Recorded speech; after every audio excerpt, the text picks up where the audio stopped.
So are you saying that if one of the partners is gaslighting, therapy can actually be harmful if it's not someone who can understand what's going on?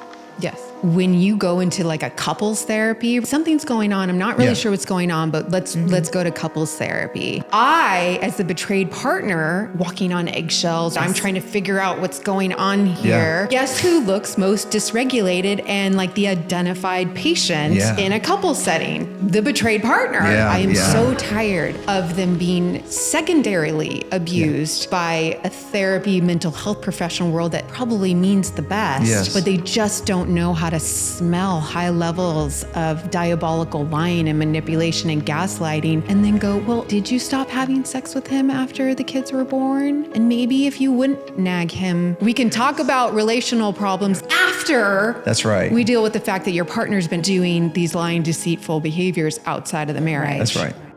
If you have experienced betrayal trauma from your spouse, you've experienced one of the hardest things a person can endure. But this issue will affect you more deeply than you know. Being in a committed relationship to someone who is good at lying will wreak more havoc on your mind and your body than you even thought possible. From your skin issues to your weight gain to issues you might have with anger or emotions. Learning the full impact of betrayal trauma and gaslighting on your life will turn your world upside down. It leaves you in this paralysis, just brain splitting confusion. It robs you of your instincts, of your safety from connecting with everybody. I have betrayed partners who've been in and out of the hospital with pancreatitis, or they have IBS or other gastrointestinal issues. I have people who have fibromyalgia, which has kind of become this really blanket diagnosis for saying you're inflamed all the time, but we don't really know why, but you just are. What can make this even harder is that your spouse and those around you likely have very little understanding of these effects that this trauma has on your mind, your body, and your relationships, especially if your spouse or someone very close to you is the source of this trauma. The first thing you need to hear is this: you're not crazy. Your issues are real, and this episode is going to talk about them in detail, because this might be the most important episode of marriage health ever. Betrayal, trauma, and gaslighting can be the hardest things to walk through in your life, unless you have help. These are the Crafts, James and Teri. They don't know how the internet works, anything about YouTube, TikTok, or social media. And that's okay, because they know a bit about something else: marriage. In fact, they've helped some of the most influential couples in the world, and they've also helped couples going through the hardest situations imaginable. The reason why James and Teri are able to help couples go through really hard things is because they've been through it themselves, and they came through the other side. The greatest marriage podcast ever. Marriage Health with James and Teri Craft. Today we are so excited. Well, I shouldn't say today, because that date stamps it, right? No. No matter what day it is, it's still today. It's still today. You're right. We are so excited today. We have a dear friend, a colleague, a guru, is what we're going to just say right now. Kristin Snowden is going to be with us. Kristin Snowden is a love and sex addiction therapist, an adjunct therapist at Avalon Malibu, which is a treatment center that exists for substance abuse and mental health disorders. She's a writer, webinar host for relationship and sex healing. She has many online resources, by the way. Love all of her work. She is trauma informed. She has pretty much every certification that you can think of. Kristin Snowden is the real deal. She's trusted and safe. We're very excited. The story of how I came to work in love and sex addiction recovery and betrayed partner recovery is I'd been a licensed therapist for several years, and actually I was in my own marital crisis and had 2 little kids, and because we were separating, I had to get a full-time job really fast, and I had to have it be high enough pain. I got plopped into a men's drug and sex addiction program where everybody is baptism by fire, vomiting out emotion and manipulation and gaslighting. Yeah. Like, I didn't even know what gaslighting was until I showed up and Rob Weiss started sharing this stuff with me. Robert Weiss directs the sexual recovery. And so I was trying to treat and show up as the clinical director of these addicts in recovery. They kind of open their mouths and lies come out and gaslighting and minimizing. And you just really have to stand strongly in your foundation of like, no, I know what my truth is. Yeah.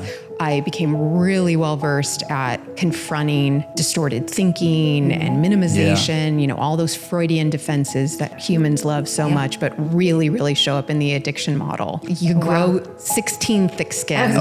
Not one, not two. No. 5's not enough. They'll penetrate that. So you need about 16. It prepared me for my teenage daughter. I was going to say, you're set. You said something that was so good. You said, I had to hold on to my truth. And I think that's so wise, because when you're dealing with a manipulated or intentionally manipulated reality, it's like, what's the truth again? Truth? What's truth? What was it like the first time that you realized because you said, I didn't even know what gaslighting was.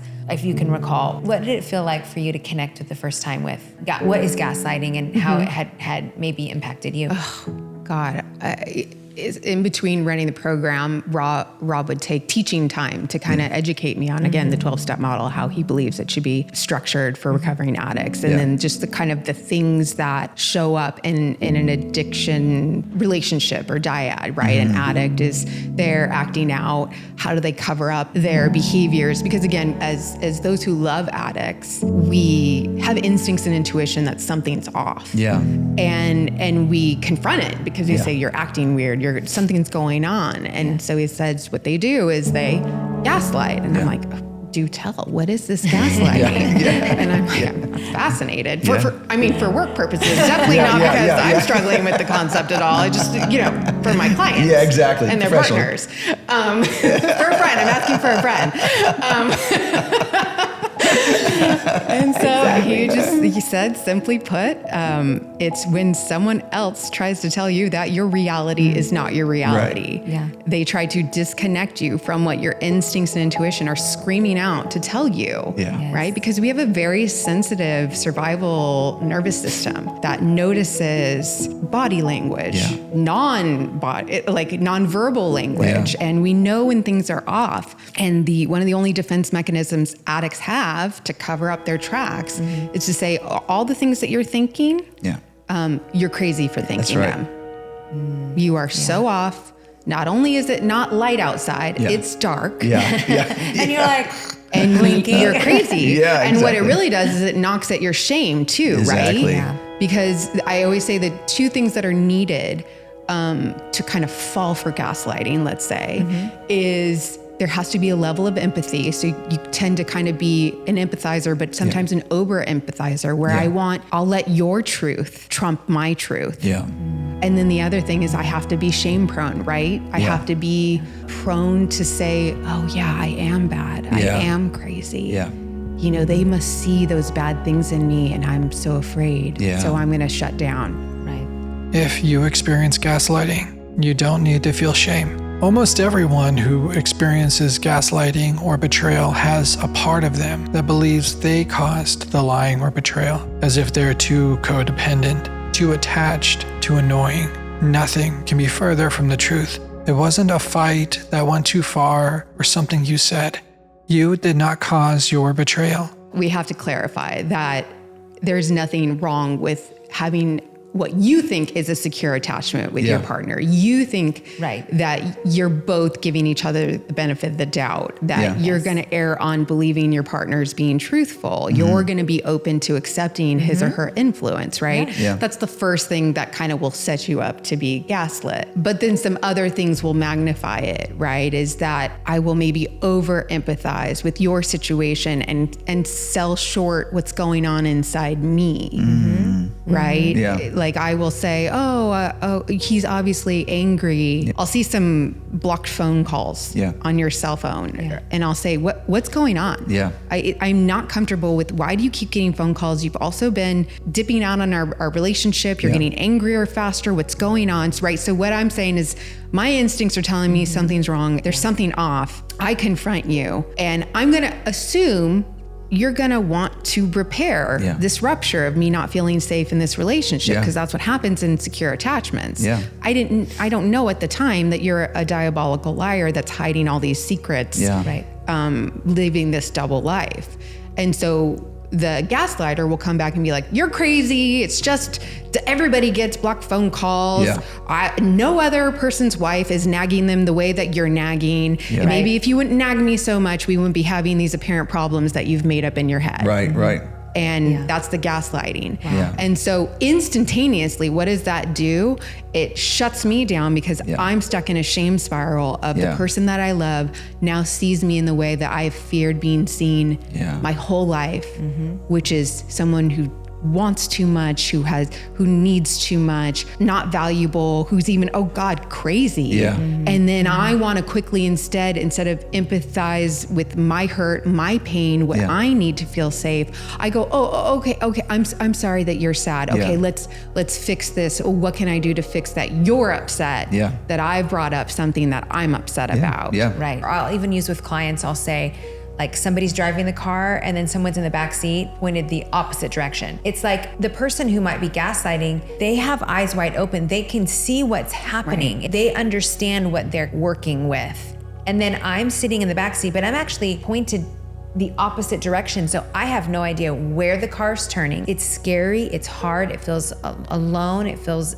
completely out of control, overwhelming. And that's that intentionally manipulated reality. Really help our listeners understand the breadth and depth of betrayal trauma, because I think there's a lot of confusion around the term. A lot of people think it is someone had an affair, cheated, or something like that, some catastrophic event. But there's more to that. There's more to that story than just that. Betrayal trauma is the trauma that gets wired into our brain and body when we are betrayed by a trusted loved one. Anything, right? It was coined by a writer, author named Jennifer Freyd. She specifically was talking about it. She was actually an expert witness when there was all those priests who were inappropriate with the children in Boston, the Catholic priests. And she was an expert witness that was talking about this concept of betrayal trauma, about why they didn't speak up until 20, 30 years later. And she used betrayal trauma to kind of help people understand how mind disrupting and mind blowing this conflicting dichotomy is between, like, you are a trusted person in my life, which means you're supposed to love me, protect me, want the best for me, but then you have harmed me the most. So betrayal trauma can be as simple as, I thought I knew you. I thought I knew that this was the type of person you were. I thought this is what our relationship was like. And then you did something that destroyed that vision of us and you in my life. That's a kind of more simple way of and that could experiencing. Be relationally, it could be lying. Right. It could be, like I said, like I thought that maybe you and I had a safe sex life that was between you and I. And then I uncovered that you're viewing a bunch of pornography. And I didn't know that about you. I didn't know that that's something that you did, or something financially. You can feel betrayal that your partner made decisions behind your back about finances that you just were kind of shocked that they did that. So there's this idea that I want people to understand. There's a difference between betrayal trauma and just human imperfection. Right. Is that we are all meant to be flawed. I can't execute parenting perfectly. That's actually my empathic failure. So my inability to show up perfectly for my kids is going to be what helps them build up resilience. Build up that emotional tolerance that we were talking about that's not there right now, that sometimes people fall short and they're going to blow it. But this is the linchpin. This is the big part. It's not about the imperfections and the way that we blow it, our failures in connecting with other people, because we're going to fall short. I'm going to sometimes say something that hurts your feelings. I'm not going to show up in the way that you want me to. Sometimes, I am going to end up being a different person than you thought I was going to be. It's not about that part. Yeah. It's about, is there acknowledgement and repair afterward? Interesting. Yeah. Yes. And the betrayal trauma occurs when someone just blows through your boundaries, says, I know this hurts you and I keep doing it anyway. It happens multiple times or in a really big catastrophic way, like in an abusive way or uncovering an addiction or uncovering a long-term affair or something really big that just wires deeply into your brain and body and says, I can't trust you. But by the way, your brain is very general. So it's not just, I can't trust you. Yeah. Can I trust anybody? Yeah. And oh my gosh, I put myself in this situation. So can I even trust my myself? ability to make Yes. judgment calls? Yeah. Is Huge. this the type of person that I trust and bring into my life? And then as you can imagine, your brains, because remember, our brains like to write really succinct stories, good, bad. But it's like, I love you and I trust you and you've harmed me the most and you are the least trustworthy person.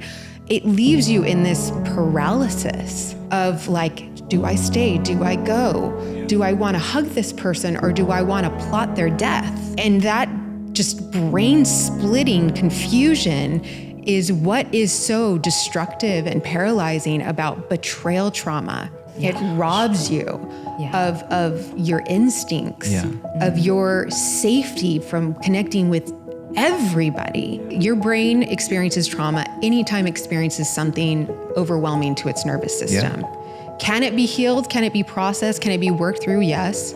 So I believe that because we are imperfect beings, people do experience betrayal trauma all the time. But you and I, we all work in the world where they're catastrophic traumas, that people are brought to their knees, incapacitated, because of the lies that they've discovered. Yeah. There are also these moments that kind of happen over time that can kind of create a cataclysmic event in your own body. Maybe there's someone listening who is feeling continuously betrayed because like maybe a habitual financial betrayal. You know, it could be a lie about, you know, just somebody not following through on something. Absolutely. And that over time, it just starts to mess with our system. And we had a good friend and colleague on, Jenna Mountain, and she talked about what that does to our body, because we were having a discussion in terms of even sexual intimacy. And she was just saying safety is such a big deal, and it starts with us. So oftentimes, even in betrayal trauma, I almost have to step back and heal that part inside of us that has felt like, I don't even feel safe here. Right. That's, I think, one of the number one requirements for healing post-betrayal trauma is that, the words I use is you have to reconnect with your instincts and intuition. That's great. Right? Yeah. Because there's a lot of things that block that. There's the shame, there's the struggle with love, value, and worth, or it's the questioning, am I crazy? Yeah, exactly. By the way, Yeah. I've been groomed to think that I have emotions and they're crazy, or I have needs and they're crazy, or opinions and they're crazy. So I have to kind of rewrite that, which, by the way, this is my opinion, must be done in a group setting. I could be the best stinking therapist in the world in betrayal trauma. But if you are trying to reconnect with your instincts and intuition, learn how to speak out your wants and needs, figure out what is crazy, what's not crazy. Is this a reasonable boundary? Is this a reasonable consequence? It has to be done in a group with other people who are struggling in a similar way. That's right. I find it to be much more efficient, much more effective. That's right. When betrayal happens in marriage, what happens to the receiver of that, the betrayed partner? What happens to them? What happens to their physical health? There is a physical and emotional cost to being in a relationship where I don't exactly know what's going on here. Like you're saying, we're driving backward. I'm not really sure what the big picture is. I know something's off. I know I'm really unhappy in our marriage. I may be trying to just keep it together because we have young kids, but something else is going on here. I don't know what it is. There's something going on with my partner. I keep asking questions and I'm getting shut down. but there's stuff that's going on. So that's the pre-betrayal trauma, because I haven't quite discovered what exactly is going on. But even during that time, that starts to impact their body as well. Absolutely. And they're thinking they're going crazy. They're being gaslit at the same time. Right. To not go too deep into the science of it, you have to acknowledge we have a survival system running all the time, the autonomic nervous system. It is running everything involuntary that's going on in our body. It is the first thing online. So when we walk into a room, we're scanning and looking for anything that's potentially a threat and helping us figure out how do we survive this potential threat all the time. So imagine if I'm living in this marriage or relationship where is my partner telling me the truth? Looking at his or her body language saying, is he or she angry today? Is he or she drunk today? Is there something, can he or she handle what I'm going to say to him or her today? And I'm walking on eggshells, right? The cost of that, of these questions, this uncertainty of what is really the story here? What is the actual threat? If our nervous system, our autonomic nervous system is always in that fight, flight, freeze stage, what it's not able to do is run all the other involuntary systems in our body appropriately. So what are the things that run involuntarily without our thinking? Our breathing, our heart rate, our digestive system, our immunity, our some sexual responses. So think about that. There's people all the time. I have betrayed partners who've been in and out of the hospital with pancreatitis, or they have IBS or other gastrointestinal issues. I have people who have fibromyalgia, which has kind of become this really blanket diagnosis for saying you're inflamed all the time, but we don't really know why, but you just are. And they've made a lot of connections with people who are in a constant state of being in an unsafe environment.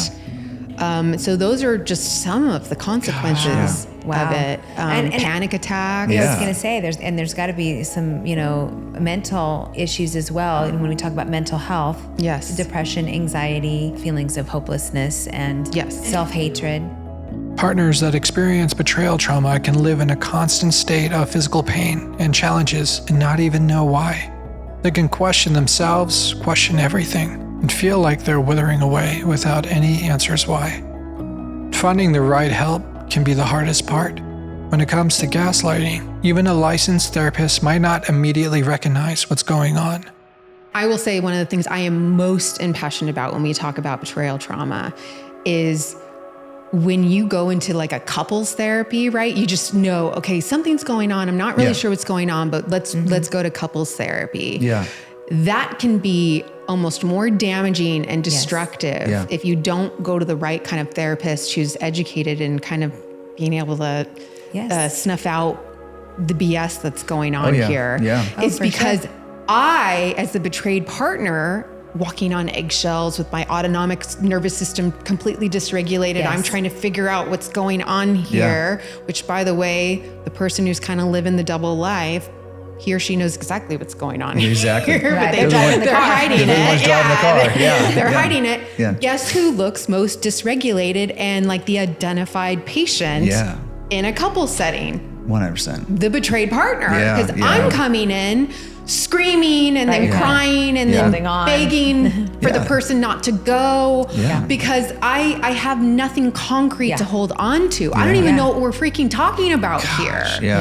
And so my passion, as you can hear when I'm speaking about it, is to be the voice and the advocate for those people. I am so tired of them being secondarily abused by a therapy, mental health professional world that probably means the best, but they just don't know how to smell high levels of diabolical lying and manipulation and gaslighting, and then go, well, did you stop having sex with him after the kids were born? And maybe if you wouldn't nag him that much, and you know what, let's talk about this from a marital place. Maybe this is a you and you problem, which we all ultimately find out it is the lying, betraying partner's problem. And this is what's causing this problem. Yes, it does take two to tango. Yes, we can talk about relational problems that occur all the time over the lifetime of a marriage. after That's right. we deal with the fact that your partner's been acting out and doing these lying, deceitful behaviors outside of the marriage. That's right. Right. Wow. Yeah, that destructive behavior it has to be focused on. You cannot solve a marital issue. No. You cannot assess the viability of a relationship without first removing the external distractors. There are many circumstances where going to couples therapy, when it has not come fully into the light about what the betraying partner is doing. There's a lot of minimization, rationalization, defensiveness going on from the betraying partner. And then, by the way, too, again, not to put down therapists and clinicians who are doing their best to help other people, but they might not really understand the nuances of sexual acting out behaviors, pornography use behaviors, affairs, and really understanding that the betrayed partner is in a total state of trauma, complete dysregulation. Their entire system's been shot. Like when, as a trained therapist in the field that I'm in, when a partner comes in highly dysregulated, shaking or screaming or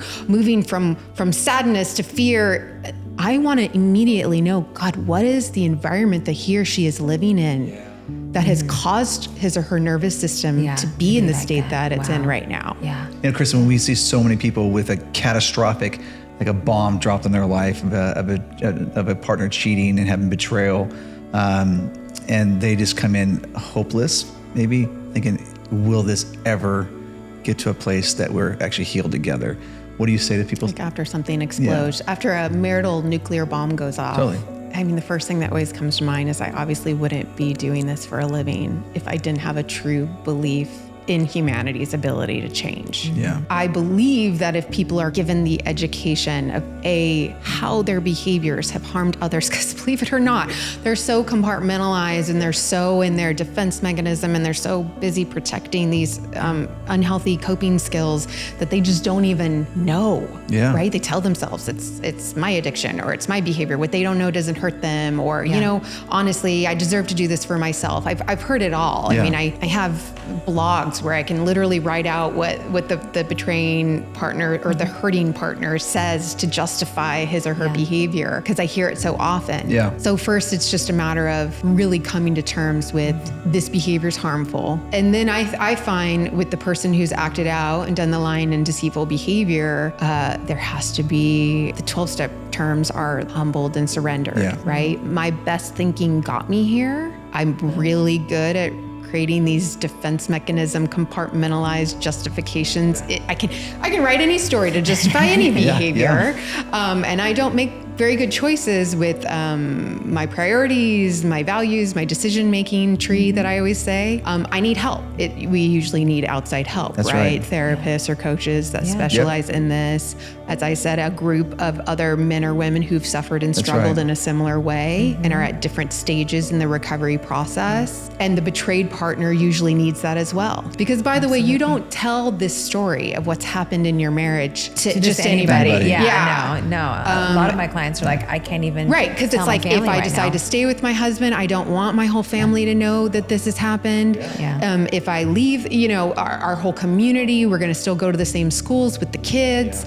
And so they need to share their story. They should not be keeping this inside. It is so destructive and counterproductive to keep the story inside, but it needs to be with a safe group of people. I have clients all the time tell me, I can't tell you how amazingly safe it feels to know that I'm not alone in this anymore, that there's somebody else who can do the BS monitor with me. That's right. And it feels as if, I have got a team. And if I say something or do something that, we can kind of like hold space for that. And it's like the BS monitor can kind of go, and it's just so great that it creates such safety, for people. So I think that's really good to know that, yes, there can be a care team. After our process and we started speaking around the country and basically around the world and just talking about, the potential for change and, restoration, I would tell people, if I look back and I go back, 15 years of our life together, my personal life, I'd spend $1 million if I had it to just go back and do the work before we went off the cliff. So good for people to hear who are listening, where it's like, number one, you're not crazy. Number two, there is a way through this. Yes. It does sometimes cost money. It is sometimes financially difficult. I will say too, another beautiful thing about bringing in professionals like us is we know the betrayed partners are detectives. Yeah. They could go work for an FBI agency.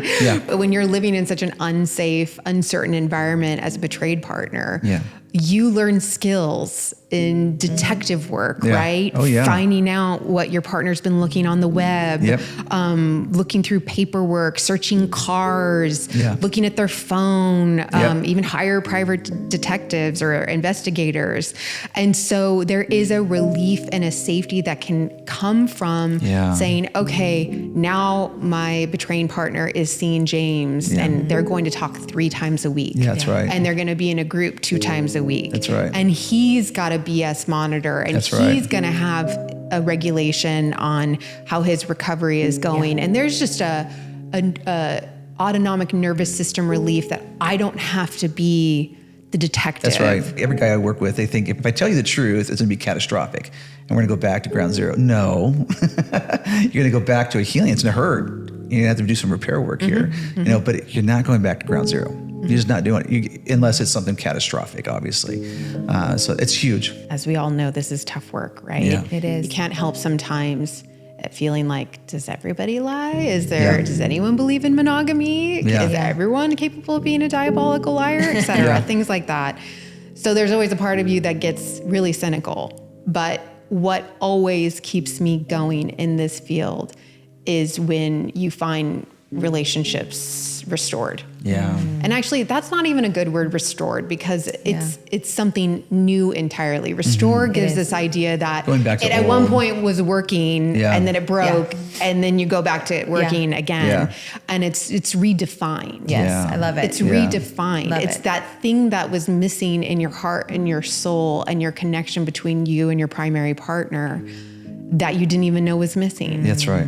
And so I do this work because there's these 2 people that move along in life. And again, they don't even realize that they're lying. They don't realize that they're drowning in a shame swamp every day.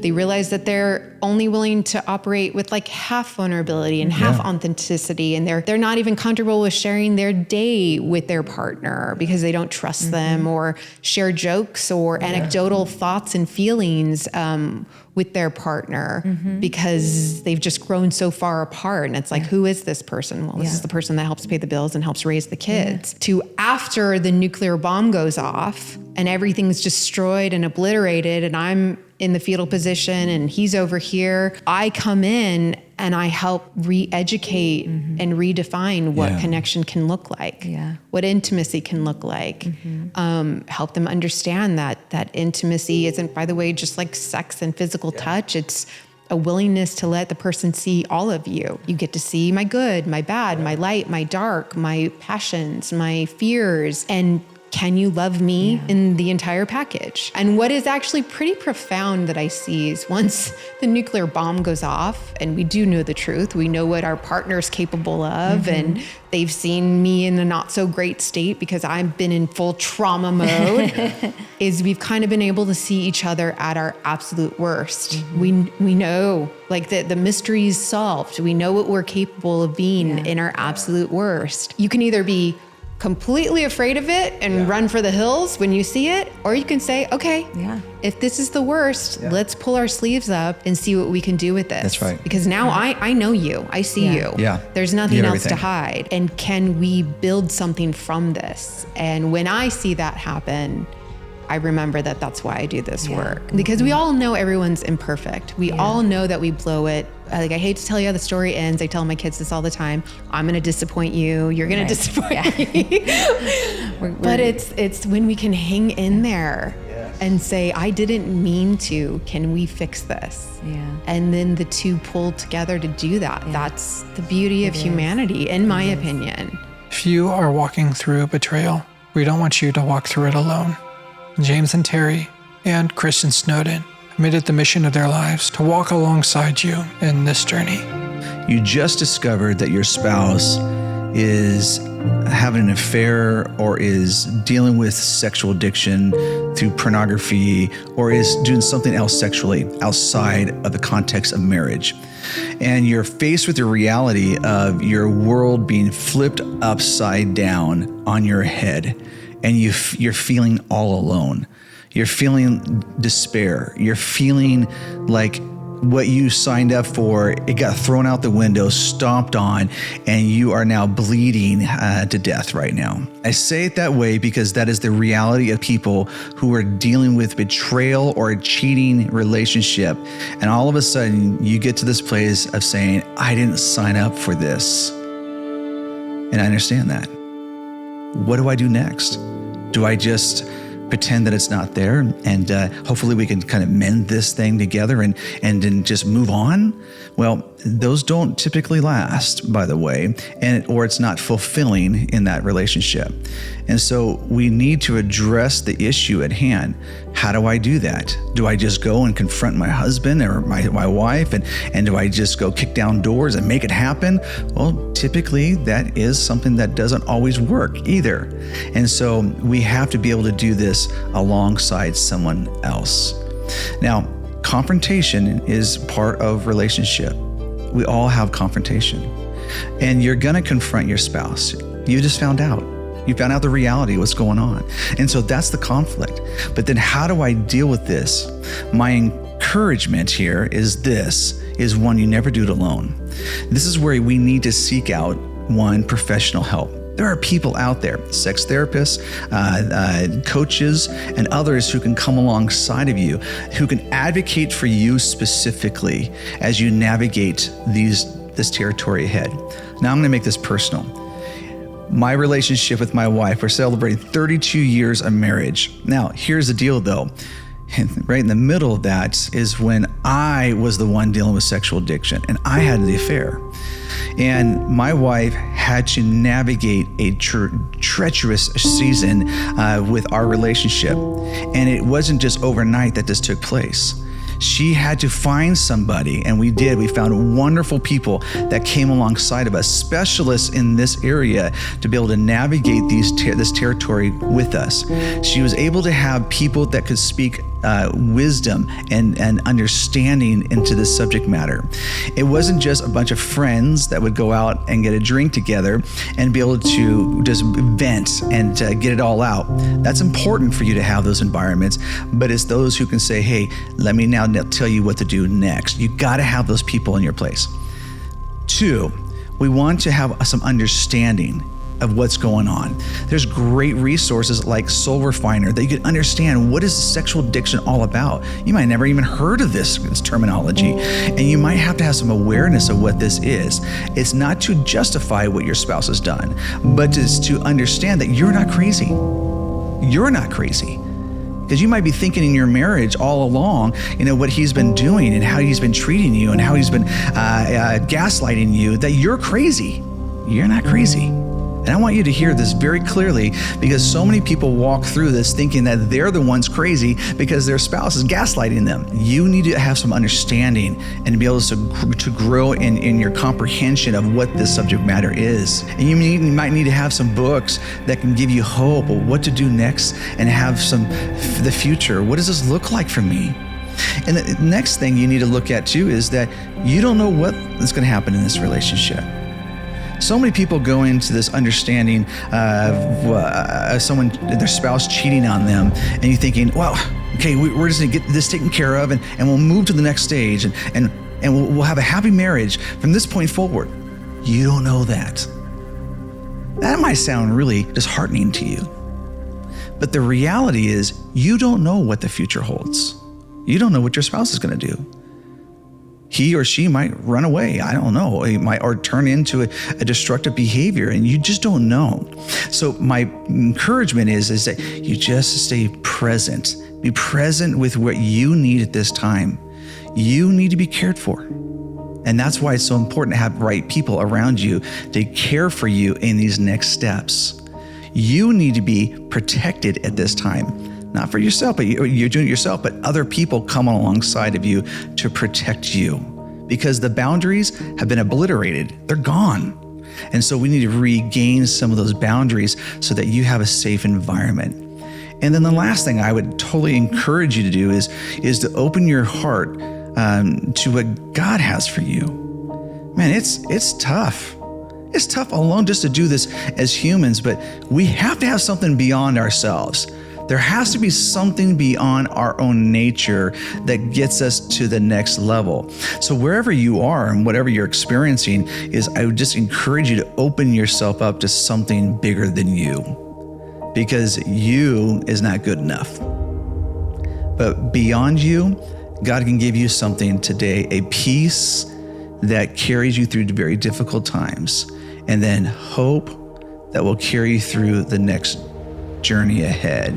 And then it's a joy that you can be filled with today to be the person that you're called to be, with or without those around you, in your spouse or family members who have done this damage to you. But it's always going to be coming back to the basis of this. You can't do this alone. You just can't do this alone, and you can't do this in secrecy. You find yourself in this place of despair and just complete destruction, as I described. Your world has literally been flipped completely upside down. What you thought was normal is now not. What you thought was stable is gone. And what you thought was your future together and what you're working towards is all flipped upside down, and you don't even know which side is up and which side is down. And so you have to be able to have a resource or connection with something that's stable and is secure. And we have an organization called Life Unplugged that helps people just like you, or just like my wife and I were at one time. And the reason I always bring my wife and I, because sometimes it's important for you to realize it's not just book knowledge that my wife and I have learned, and credibility and education and certification. We've had to walk through this ourselves personally.